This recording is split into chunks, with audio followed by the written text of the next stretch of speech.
Class 9th के student ध्यान दें। आज की इस वीडियो में मैं आपको वार्षिक परीक्षा के लिए हिंदी का पेपर बताने वाली हूं। तो देखिए हूबहू यही पेपर आपको परीक्षा हॉल में देखने को मिलने वाला है।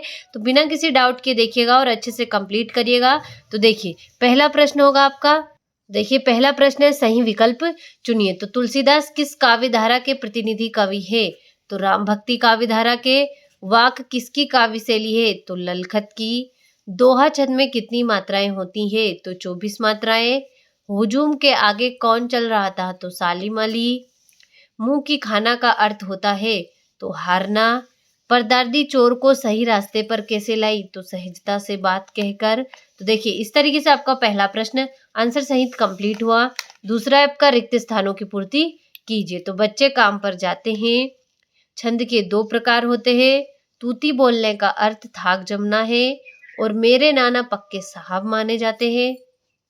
सालिम अली का यह आखिरी पलायन है और हिंदी का प्रथम उपन्यास परीक्षा गुरु को माना जाता है। तो देखिए इस तरीके से आपका दूसरा प्रश्न कंप्लीट हुआ। आगे है आपका तीसरा प्रश्न, आपका सही जोड़ी बनाइए। तो जीवन का खंड चित्रण, तो खंड काव्य होगा। हरिशंकर परसाई, तो इसका होगा वसुधा। आकाश, तो नभ गगन। जनसंपर्क विभाग, तो बाट की सूचना। गोदान उपन्यास के रचयिता, तो प्रेमचंद। मेरे बचपन के दिन, तो इसका होगा महादेवी वर्मा। तो देखिए इस तरीके से आपका तीसरा प्रश्न भी कंप्लीट हुआ। चौथा है आपका, सत्य सत्य लिखिए। तो जयशंकर प्रसाद छायावाद के प्रवर्तक कवि हैं, तो प्रमुख कवि हैं, तो ये आपका सत्य हुआ। जहां नायक नायिका के विरह का वर्णन हो वह संयोग श्रृंगार रस होता है, असत्य। आज उपभोक्ता संस्कृति का समाज पर कोई प्रभाव नहीं है, तो ये आपका असत्य होगा। और प्रत्यय शब्द के पहले जुड़ते हैं, तो असत्य। और शंकर लड़कियों के छात्रावास में ताक झाक करता था, तो सत्य होगा।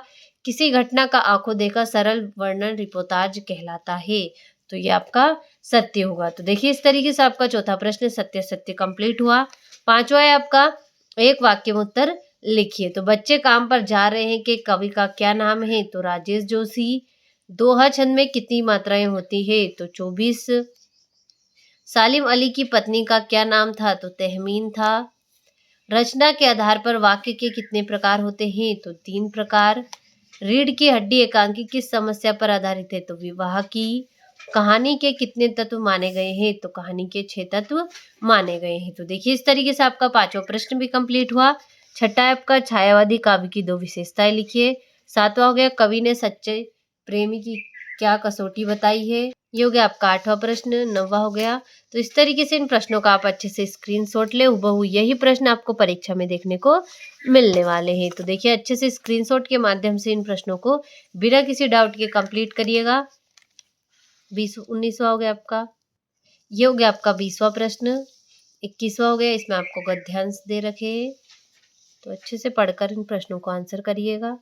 ये हो गया आपका 22वां प्रश्न और ये हो गया आपका 23वां प्रश्न, जिसमें आपको 5 विषय दे रखे, किसी एक विषय पर निबंध लिखना है। तो देखिए इस तरीके से इन प्रश्नों को आप अच्छे से कंप्लीट करिएगा। हूबहू यही प्रश्न आपको परीक्षा हॉल में देखने को मिलने वाले हैं।